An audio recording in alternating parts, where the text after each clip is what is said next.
Hi, I'm Kevin Kreiser, CEO of Datacamo. Today I'm going to show you how to get your new Datacamo box correctly hooked into your modem.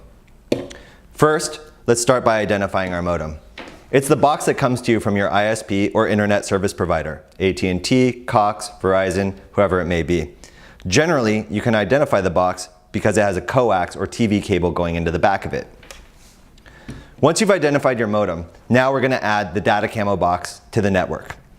To do this, we take one end of the green cable and plug it into port 1 on the Datacamo box, right where the arrow is pointing.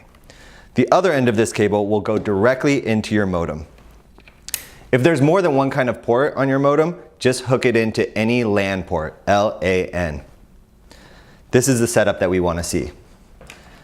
Now we can add power by plugging in the power supply and the other end into the wall. We're then going to reset the power on your modem by unplugging it and plugging it back in. This resets the network. In this case, we're going to use the Wi-Fi from the Datacamo box as your home or office network.